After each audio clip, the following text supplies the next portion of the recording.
రాష్ట్ర ప్రభుత్వం ప్రజలకు స్పష్టంగా చెప్పగలగాలి ఎన్నికల్లో చేసిన వాగ్దానాల అమలు తీరు ఎలా ఉంది అనేది. అయితే ఒకేసారి 5 సంవత్సరాల కోసం చేసిన వాగ్దానాలన్నీ 1 సంవత్సరంలోనే పూర్తి చేయాలని కూడా మేము అనట్లేదు. కానీ 5 ఏళ్ళకు చేసిన వాగ్దానాల్లో 5వ వంతు తప్పనిసరిగా 1 సంవత్సరంలో పూర్తి కావాలి. అట్లాంటి బేరీజ్ వేసినప్పుడు సక్రమంగా సాగట్లేదు ఈ పరిపాలన. మాటలు ఎక్కువగా ఉన్నాయి, చేతలు తక్కువగా ఉన్నాయి అనేది మా అభిప్రాయం. ముఖ్యమైనటువంటి వాగ్దానాలు రైతు భరోసా కానీ, లేదా నిరుద్యోగ వృత్తి ఇవ్వడం కానీ, ఉద్యోగాలు 2 లక్షలు మొదటి సంవత్సరంలోనే 2 లక్షల ఉద్యోగాలు ఇస్తామన్న మాట కానీ, మహిళలకు ఇంటింటికి 2500 ఇస్తామన్న వాగ్దానం కానీ, ఇలాంటి ముఖ్యమైన వాగ్దానాలు ఏవి కూడా ఇంతవరకు ప్రారంభం కాలేదు. కొంత చేశామని పెంచుకున్న వాగ్దానాల్లో రైతుల 2 లక్షల రుణమాఫీ అది 20,000 కోట్లు మాత్రమే ఇప్పటికి పూర్తి చేశారు. ఇంకా 11,000 కోట్లు బ్యాంకులకు ఇవ్వాల్సిన అవసరం ఉంది. దాంతోపాటు రైతు భరోసా అసలు ఇంతవరకు ప్రారంభం కాలేదు. మహిళల బస్సు సౌకర్యం మాత్రం కల్పించారు, కానీ బస్సులు చాలా తక్కువగా ఉన్నాయని రాష్ట్ర వ్యాప్తంగా ఆందోళన జరుగుతోంది. కాబట్టి రాబోయే కాలంలో ఈ అంశాలపైన కేంద్రీకరించి పరిపాలన చేయాల్సి ఉంటుంది. డైవర్షన్ పాలిటిక్స్ మంచివి కావు. అంటే ప్రజల దృష్టి మళ్లించే దానికోసం కొంత హడావుడి చేయడం, అది హైడ్రా కావచ్చు, లేదా మూసీ ప్రాజెక్ట్ కావచ్చు, దామగుండం ఫారెస్ట్ ప్రాజెక్ట్ కావచ్చు, ఇట్లాంటి విషయాల్లో తొందరపాటు చర్యలు అవసరం లేదు.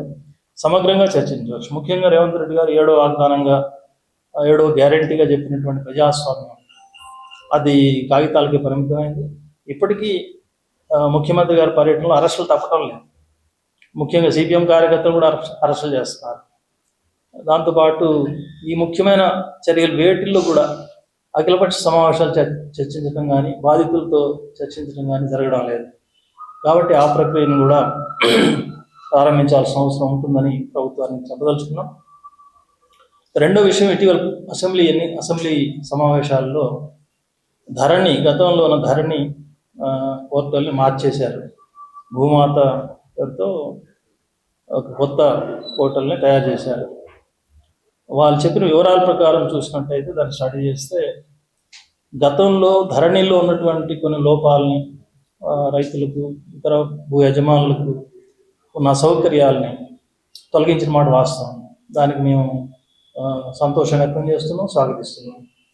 అదే సందర్భంలో ధరణిలో కానీ ఇప్పుడు కానీ ఒక ముఖ్యమైనటువంటి లోపం జరుగుతోంది. అది సరిచేయాలని చెప్పి ముఖ్యమంత్రికి, రాష్ట్ర ప్రభుత్వానికి మా తరఫున చెప్తున్నాం.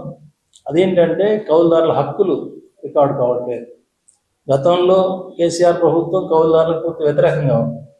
2 అసెంబ్లీలోనే ఆయన ప్రకటించాడు, కౌలుదారులు నేను గుర్తించను అని. నువ్వు గుర్తించకపోవడం కాదు కదా, వాస్తవం అది. రాష్ట్రంలో తెలంగాణలో కానీ ఆంధ్రాలో కానీ కౌలుదారులు చాలా కాలంగా ఉన్నారు, ఇప్పుడు ఇంకా పెరుగుతున్నారు. ఆ వాస్తవాన్ని గుర్తించాలి. గతంలో ప్రభుత్వాలు కొన్ని సౌకర్యాలు కల్పించినాయి కూడా. వాళ్ళకు కాలం బట్టి పాస్ పుస్తకాలు ఇచ్చి కౌలుదారుల పేర్లు రికార్డు చేసి వాళ్ళకు గవర్నమెంట్ సంక్షేమ పథకాలు కూడా వర్తింపజేసిన సందర్భాలు ఉన్నాయి. కాబట్టి అవన్నీ తీసేసి కేసీఆర్ కాలంలో జరిగింది. ఇప్పుడు కాంగ్రెస్ ప్రభుత్వంలో కూడా అలవాటు భర్తీ కావట్లేదు. అనుభవదారు కాలం అని ఒకటి పెట్టారు. అనుభవదారు అంటే పట్టాదారు కాకపోయినా వేరే రూపంలో అనుభవిస్తున్నాడు అనేది అర్థం వస్తుంది తప్ప, కౌలుదారు అనే పేరు ఉంటే తప్ప కొన్ని హక్కులు కానీ గవర్నమెంట్ పథకాలు కానీ అమలు కావు. ఈ లోపాన్ని సరిచేయాలని చెప్పి మేము కోరుతున్నాం. మూడో విషయం, అల్లు అర్జున్ కేసు విషయంలో ఘటన జరిగింది, చాలా దురదృష్టకరం. చనిపోయిన కుటుంబానికి మా సంతాప సానుభూతులు తెలియజేస్తున్నాం. ఇవాళ హాస్పిటల్ కూడా మా ప్రతినిధి వర్గం వెళ్ళింది. అదే రకంగా ఇప్పటికీ హాస్పిటల్లో ఉన్నటువంటి బాబు కోలుకోవాలని కూడా మనస్ఫూర్తిగా కోరుకుంటుంది. అట్లాగే అర్జున్ అరెస్ట్ విషయంలో కూడా చట్టం తన పని తాను చేసుకుపోవడం అభ్యంతరం ఏం లేదు. నేరం ఉంటే తప్పనిసరిగా అరెస్ట్ చేయొచ్చు, కేసు పెట్టవచ్చు. సాధారణ మనిషి అయితే ఒకటి, హీరోలు సెలబ్రిటీలు అయితే ఇంకొకటి అనేది అవసరం లేదు. అదే సందర్భంలో పోలీసులు తప్ప, అల్లు అర్జున్ తప్ప, ఇది పుంగాలుగా పత్రికల్లో వార్తలు వస్తున్నాయి. పోలీసులు చాలా స్పష్టంగా చెప్పారు, ఆమె చనిపోయిందని తెలిసిన తర్వాత కూడా ఆయన సినిమా చూస్తూ ఉన్నాడు. మా డిఎస్పీ వెళ్ళి చెప్తే కూడా వెళ్ళడానికి నిరాకరించాడు కొన్ని నిమిషాల పాటు. డిఎస్పీని కలవడానికి కూడా నిరాకరించారు మేనేజర్. తర్వాత కలిసిన తర్వాత బయటకు తీసుకురావడం జరిగింది అని చెప్పారు. దీనికి వీడియో సాక్ష్యం కూడా ఉన్నది. ఇదంతా వాస్తవం. ఈ పద్ధతిలో అర్జున్ వ్యవహరించడాన్ని మేము ఖండిస్తున్నాం, తప్పుపడుతున్నాం. అదే సందర్భంలో మాకు అర్థం కాని విషయం ఒకటి ఉంది. పోలీసులు వివరణ ఇవ్వాలి. ఆ వివరణ ఇస్తే అర్థమవుతుంది. పోలీస్ పర్మిషన్ గురించి, పర్మిషన్కి అప్లికేషన్ పెట్టారు సినిమా థియేటర్ వాళ్ళు, పర్మిషన్ ఇవ్వలేదు. ఇవ్వని విషయం అర్జున్కి తెలియదు అంటున్నారు. తెలియజెప్పాల్సిన బాధ్యత పోలీసులు లేదు అంటున్నారు. అర్జున్కి తెలియజెప్పాల్సిన బాధ్యత లేకపోయినా థియేటర్ యాజమాన్యానికి అప్లికేషన్ ఎవరైతే పెట్టారో వాళ్ళకి తెలియజేయాలి. వాళ్ళు తెలియజేసామంటున్నారు.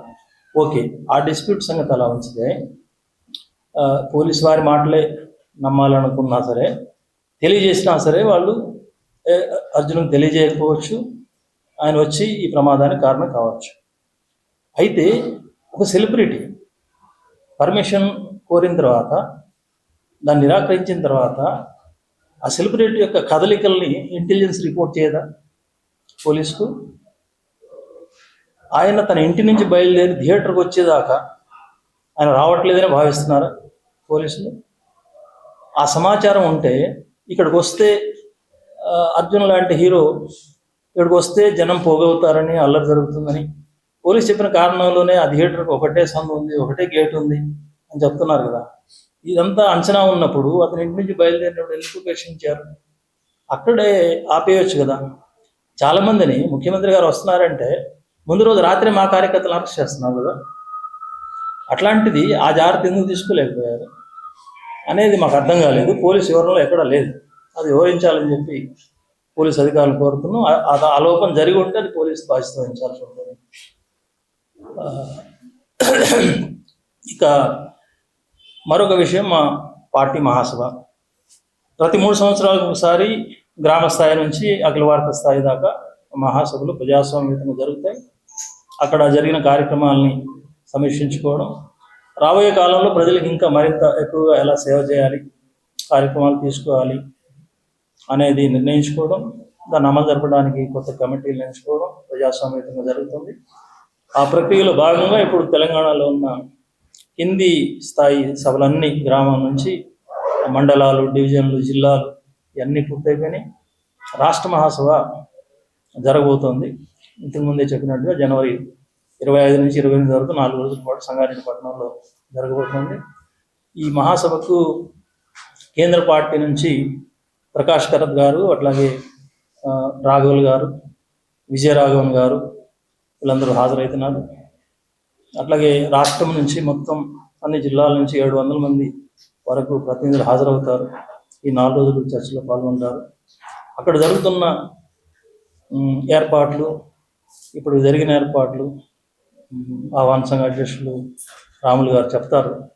ఈ వివరాలన్నింటినీ మీ ద్వారా ప్రజలు చేరవేసి ఈ మహాసభకు ముందు జరిగే 25వ తేదీ బహిరంగ సభను ఎక్కువ మంది ప్రజలు హాజరై జయప్రదం చేయాలని, రాబోయే కాలంలో సిపిఎం పార్టీ రాష్ట్రంలో తీసుకుపోయే కార్యక్రమాలన్నింటిలో, నిర్వహించే పోరాటాలన్నింటిలో ప్రజలందరూ చురుగ్గా పాల్గొని జయప్రదం చేయాలని మీ ద్వారా విజ్ఞప్తి చేస్తున్నాను.